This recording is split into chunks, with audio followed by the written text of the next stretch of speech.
guys to remove bridges or to, keep Narcomedes off the table if it's going to take like Daniel a few turns to go off. He has a lot of answers. Like Pyroblast is probably too narrow, but it can deal with Careful Study. But that's not as important anymore since they also have Faithless Looting. Yeah. They just have more outlets to. But he does have Breakthrough too, I suppose. Yeah, Breakthrough is usually a big game. Like when they break through, that's it. Yeah. Like, hey, Breakthrough. It's such a weird combo. It doesn't even like play Magic. Just does stuff with its graveyard. This is a pretty stock list nowadays, right? The Sun Titan thing.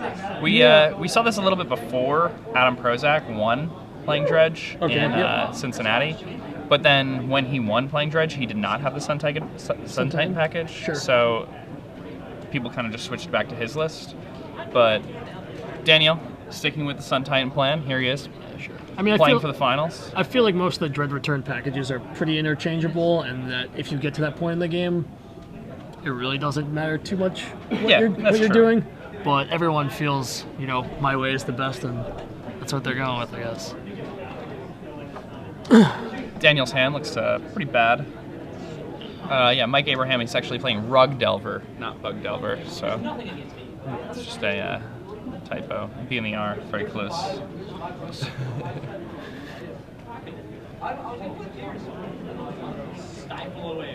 So Mike on the play. That's pretty important here. Right.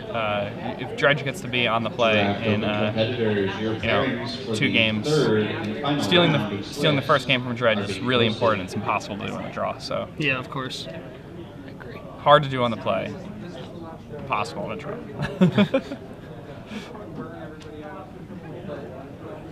And I'm really surprised Daniel kept his hand. He had like Flamekin Zealot, and it didn't look like he had like a Careful Study or a Faithless Looting. Yeah.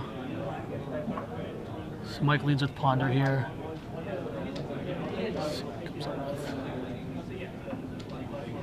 I see a Lightning Bolt, a Spell Snare, and a land, I believe.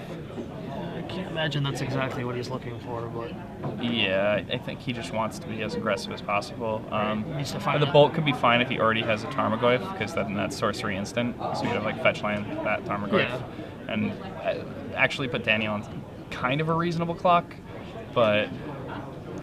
Yeah, the issue is that even a good target like up Putrid Imp, it's already going to do its work before ever getting bolted down. Yeah. So, let's see. He can always bolt his own guy to get rid of bridges, but... Sure.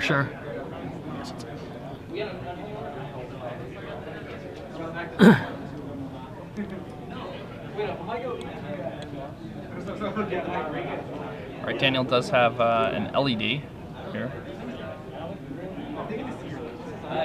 City of Brass. And leaves out with City Brass. Cast his LED.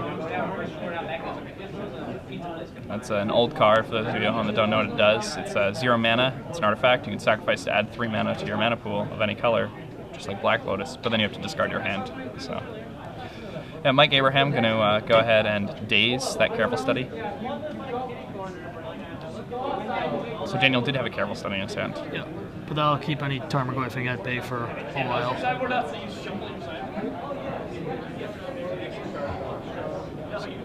Yeah, Daniel Root has another City of Brass in his hand, so not particularly worried about that wasteland. No. That is a pretty good play of Mike Abraham, though. He, Dredge doesn't play many lands at all. Yeah, so and try a lot to of cut the time them you off just in get any them. way possible. Yeah, I mean, for him to win game 1, he's gonna have to get lucky in some fashion. So trying to cut him off in ways like that is definitely a viable route. Yeah, I would go for it. All right, so Cabal Therapy, probably going to resolve. And wonder what Daniel will name here. Maybe Force of Will. Yeah, I can see Force of Will, or I don't know what he'd be worried about as far as a threat goes. Like a Tarmogoyf is 2 turns away at least, and he almost certainly doesn't have a Delver. And There's no way he knows about Scavenging Ooze. Right, exactly. Oh, he named Stifle. Oh, that is an awkward keep by Mike Abraham. Yeah, that does not seem like the hand you want.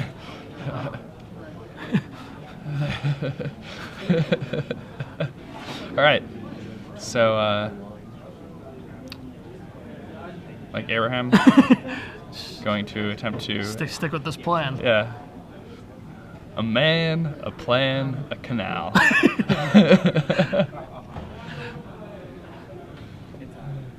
Pretty sure Daniel has a Cephalid Coliseum in his hand that's just waiting, but he also has is that a breakthrough? Does look like it's a breakthrough. Yeah. So he can Things can get ugly. break through and sacrifice the LED with that breakthrough on the stack and discard some dredgers. Sure. I definitely would have used the Cephalid Coliseum to do that. Right.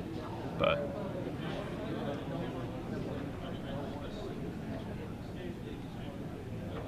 oh, it looks like the top 8 is actually set now.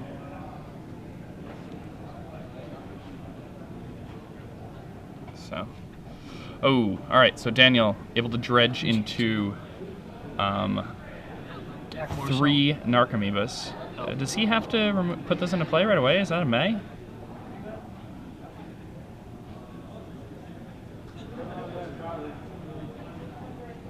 Oh, the triggers go onto the stack when Right. and you have to resolve your faithless or your breakthrough. So now you get a faithless ending. So I presumably he sacked LED on red, and this game's gonna be in short order. Yeah, this game's over. So all those Narcomoebas come back. He has 3 red mana, so now he can use that faithless looting that's in his graveyard. And you know, he has multiple grave trolls, so we'll just see all the cards at this point.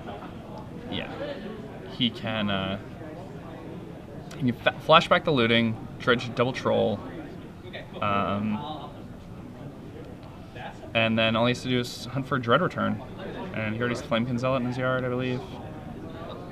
And yeah, so if he hits one more bridge and Dread Return, he wins. In the game. Yeah. Attention Magic players in draft open number Oh, 3. actually, he just took lethal away from himself. Now he needs to get 2 bridges. Your pairings for round 3. Did he just therapy? Yeah, he just therapy, and now he's one of those guys to token. Yeah. Okay. Maybe so he just yeah, I mean, you want to be a little bit safer and just know he's probably going to win anyway. It doesn't really matter. Right.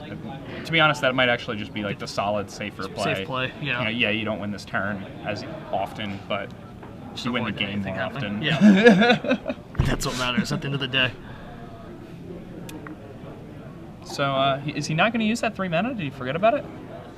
I mean, I guess there's the possibility that he cracked the LED for the wrong color, but I'm not sure what color you'd name other than red every time with.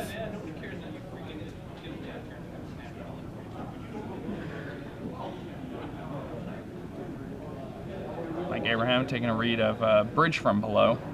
Kind of an interesting one. But this plan, probably not going to work at this stage of the game. No, with 4 power on board, a full graveyard, and nothing good coming from here. Yeah. Alright, do we hit a Dread Return? Well, That looks like the last Narcomoeba, but I can't really tell. if he hits the last Narcomoeba and a Dread Return, and then, yeah, does it just end this turn? Maybe not. So that Narcomoeba comes back. Hopefully he realizes that.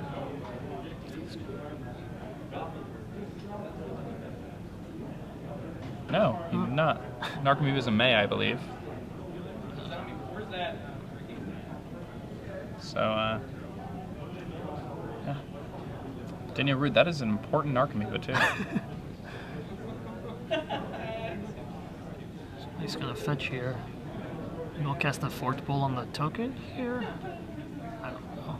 Not really sure. Yeah, I mean, now it's a little weird because... No, he can fork... I'd fork both Narcomoebas away and then just hope to top deck a Goyf. To just, like, stop everybody, yeah. I guess with only, like, one... Then he doesn't have any Narcomoebas left in his deck. Yeah, and with only one bridge out, things really can't... Things will only get worse as far as waiting, so yeah, maybe. But did he not hit the 4th Narcomoeba? Was that the Narcomoeba from last turn? Maybe. Maybe. Yeah, oh, okay, okay, therapy away. Yeah, sure. Alright. Seems to make more sense. Alright, so Golgari Grave Troll getting dredged again.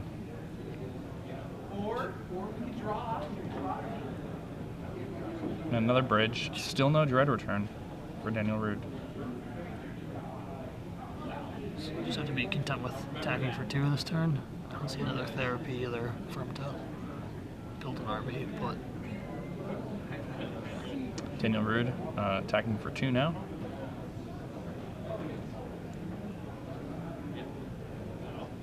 And Mike's in a pretty strange place. probably wondering how the game's still going on, but He's alive. he sure is. And Daniel dredging Golgari Great Troll again.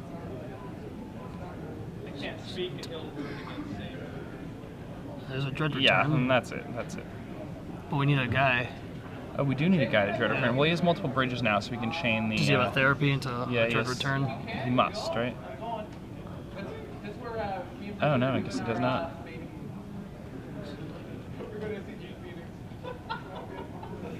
Yeah, he should. Next turn, he should dredge the Darkmoor salvage. That way, he can return the Bloodghast back to play. Right, right. It's important, especially if you're not playing like Icarid. Yeah. I like that he included Darkmoor salvage and Bloodghast instead of Icarid, because that means he can go a lot more all in on like Faithless Looting, Careful Study, and Breakthrough, and not have to bother with like cards that aren't that good, like the Putrid Imp or the Tireless Tribe. Sure, sure. And there's always those games where it's like they play like a Crypt in a ley line, and you have to just like try and dink them out, and that adds like another 2-drop. It's 2 power to go with like your Narcomoebas or Thugs or whatever. Yeah, yeah, exactly. And he has the Undiscovered Paradises to support that and so forth. So.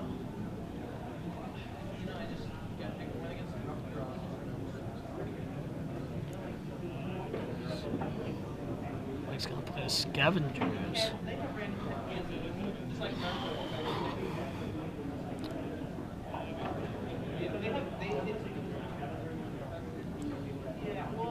Alright, so Daniel will be bringing back the Darkmoor salvage to get his Bloodghast online. Yeah, it seems to make sense. Then all he has to do is, and if he does not have a therapy, then it's a little bit dangerous. Maybe we would want to save that therapy, but if he has a therapy, he can just do it with complete safety. If not, he's going to.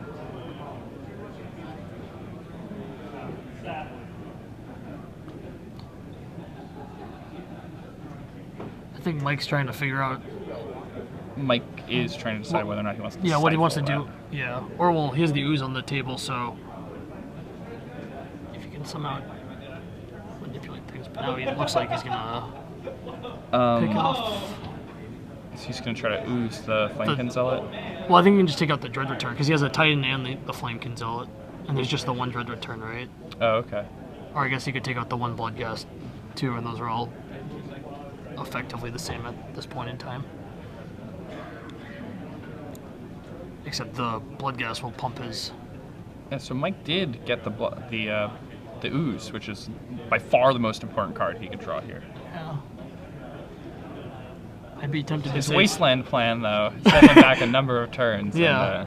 And, at one point it was maybe a little too hopeful on his part, but yeah, it was once his opponent was already going, he yeah.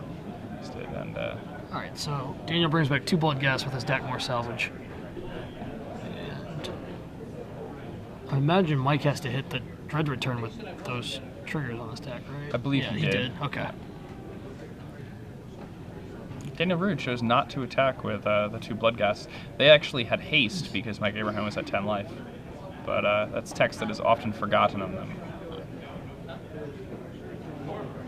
Not that I recommend forgetting it.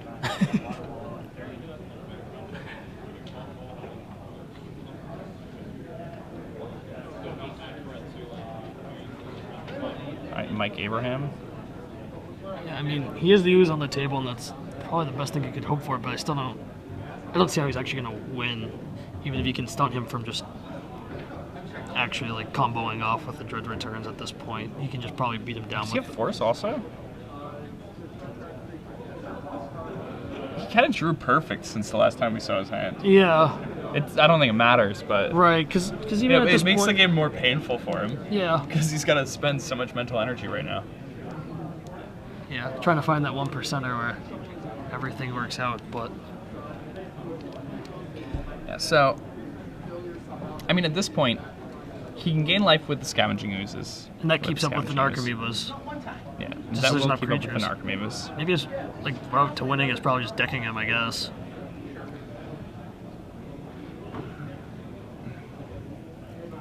I feel like it.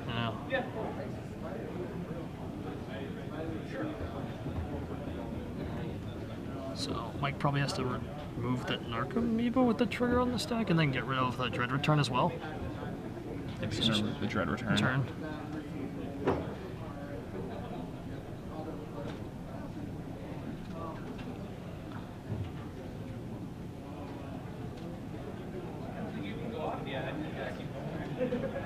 Ooze only gets a counter and you only gain life if it's a creature? Yes. Okay. That's why I guess I kind of worry about the third Dark Amoeba, because right now he can just like take 2 every turn, but then gain it back with the Ooze because he has 2 tropical islands. But yeah, that's a third. Okay, so he takes that out. Yeah, I mean, Bloodghast is going to start bashing in. And the problem is that even blocking Bloodghast, he's giving his opponent bridge tokens. Right. Every single turn that army will just build up. Yep. Okay. So now his opponent's going to get a couple bridge tokens. I did use it around 2. Yeah, and that's going to. Mike's just gonna. Yeah. Mike taking 4 here, going out of 4. His opponent has 10 points of power on the table. Yeah. He only blocked 2 of it. And there's no haymakers to be had, so. I don't think he has a Pyroclasm, Yeah. which would actually make him live by 1 life. Oh no, he'd just die even if you have that. Yeah, and then just make a bunch of more bridge tokens.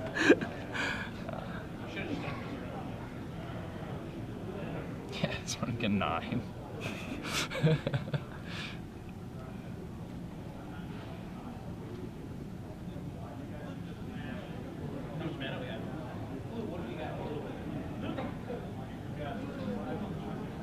Mike trying to decide how he's going to cast his Brainstorm, but that face explains it all. Yeah, that face does explain it all.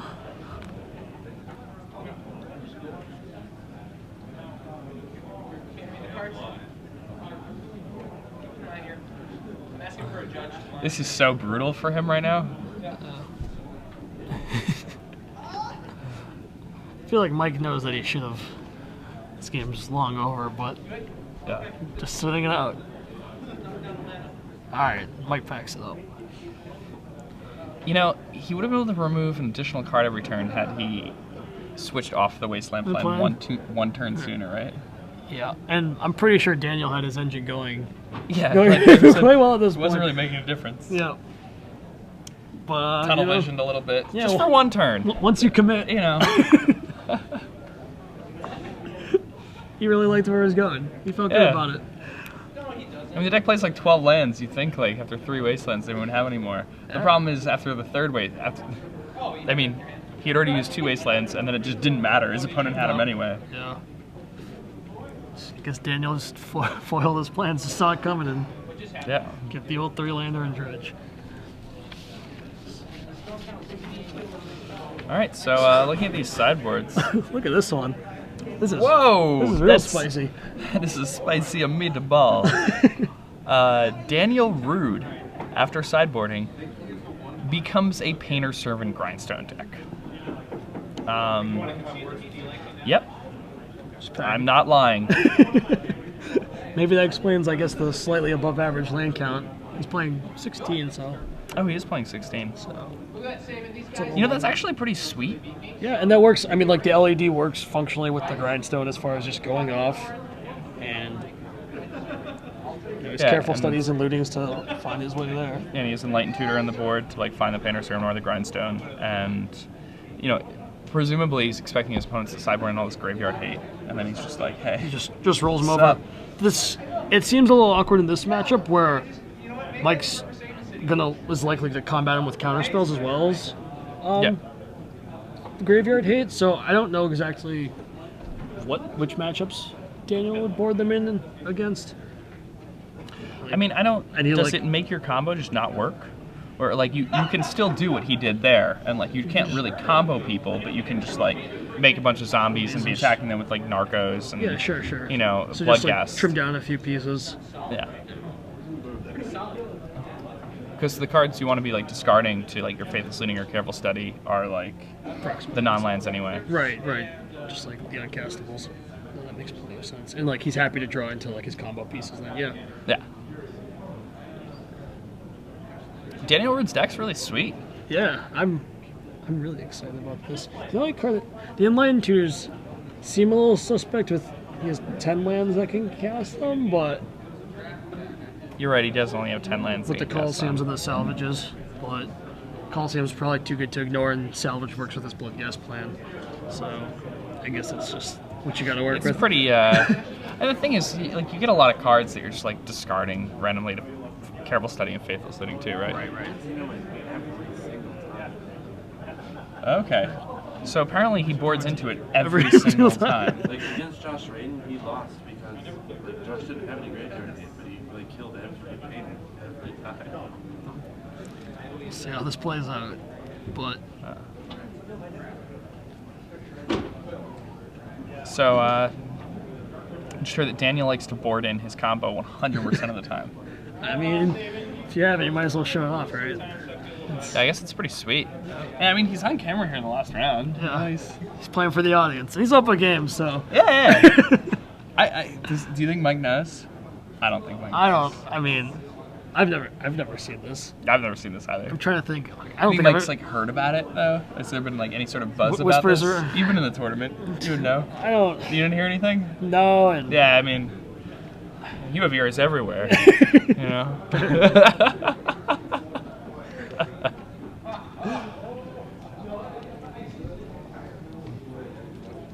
Yeah, but that seems like pretty ambitious. Decided in every single one of your matches. I feel like, yeah, I mean, I'd be pretty happy with it against the non-blue decks, but I guess even like Maverick probably has like swords that maybe they need to keep in to deal with like your Bloodghast and stuff. I don't know. I think it plays well with how he built his deck, but I don't know how well it is playing against the cards that people are going to try and combat him with. I Yeah. suppose. Because people like keep burn spells in to kill their own guys. Right, to like deal with the bridge thing, or like again, like I said, with the Putrid Imp, and you're just like hoping for Perrin. And people who pack light on Graveyard Hate, they got to keep in something, so Bolt's gonna go to the dome, and who knows? Yeah, exactly. Like there. But All right, so Mike Abraham, is that a keep? yep, Mike's leading off with a fetch land. God, I'd love to see him just turn one Grindstone, turn two Painter LED. Yeah, that'd be the best thing that ever happened. Oh dear. Just big tingly thinking about Do you it. think he did it Today? Do you think he turned one? He must have. Just somebody must have. He looks like he's pretty happy about today. So I mean, Just don't know. All right, Mike leads off with a Delver. Delver So of Secrets. I guess that's about as good as he could hope for, except for playing a Tormod's Crypt. But Dackmore Salvage, not ideal. no. But if he's setting up for the combo, then he needs to just play his lands in the right order to get his Painter online, I suppose. Oh, Mike. Is that a Wasteland? Mike looks We like know Mike Abraham loves him a Wasteland. No. Just keep- You know, this game, that Wasteland maybe was... Oh no, just getting a Scavenging Ooze online, it trumps every other thing that could ever happen. until he combos him. Until he sees Sees what's what- about to happen. Yeah.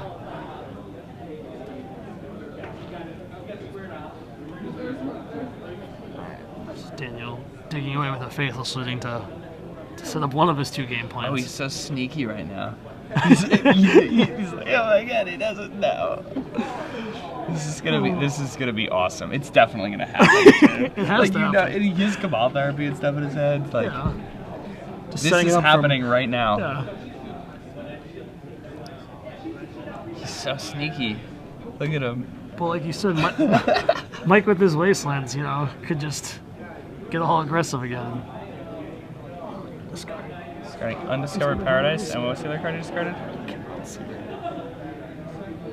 He held it underneath the thing. He like hit it. He's so sneaky. He hit a Grindstone. Oh dear. Sing for Such a sneaky snake, this guy. And Mike Abraham with the Forked Bolt, Lightning Bolt, Nimble Mongoose, Force of Will hand. Not a bad hand. No, short the red source, but so I guess Daniel has to decide if he wants to beat a lightning bolt or so him drawing a volcanic island or him drawing a blue card for force of will. But if that is his game, Yeah, I think I take the force. yeah. It's just higher Yeah. impact, and like it matters even when Mike's tapped out. I agree. Takes the bolt. Oh, Ball no, therapy. Oh, okay. Oh, now he's probably gonna take the force. Yeah, there we go. All right. Oh, So it the same. didn't matter. Yeah, sure. I like how sneaky Daniel's being. There. Did you see how he discarded like the cards? yeah, to pay this he looting? sat there and thought about it and just Gave it the old lick and stick. just quietly just.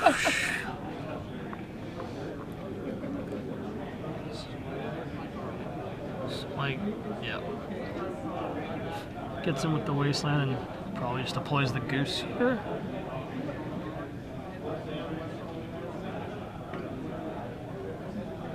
Yeah, just keep attacking the whole way. So if Daniel has lands, then he has a few turns to assemble things, but Grindstone, Undiscovered Paradise.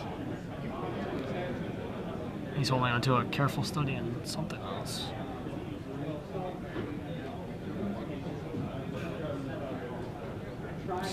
So that Delver's still unflipped, which means he's drawing a creature or land, but I feel like if he had a land, he'd just Painter deploy. Servant kind of like roadblock right now, you know, like like he could block every guy in the table and like. Yeah, live. well, I feel like if you're Daniel, then you have to be scared of him just slow rolling the mountain and then like post combat forked bolting him because he's gonna play Painter right here. Yeah, there's no reason to walk into it Yeah. as long as. Surprised he didn't just use the Undiscovered Paradise to just take one less point of damage. You never know if Mike's just gonna be able to like. And Mike's got a Shrap Claw on there. Yeah, but like if He's Mike, dead. yeah, just Oh wailing man, over. we need a shot of Mike's face right now. But if Oh, Mike were man. to draw a wasteland here, then and then Daniel were to peel land as well, then he'd want Yeah. the paradise still out. He's been gotten. So good. He can't even believe it. Oh, this is something beautiful. It'd be even better if he just Tormod's Crypt this turn and just like, what? Where did I go wrong? Delver never flips. I feel Opponent so gets bad. me with Painter Servant. Oh, it's. Oh my goodness. Mike thought he was playing for top 8. Yeah, and he backs it up.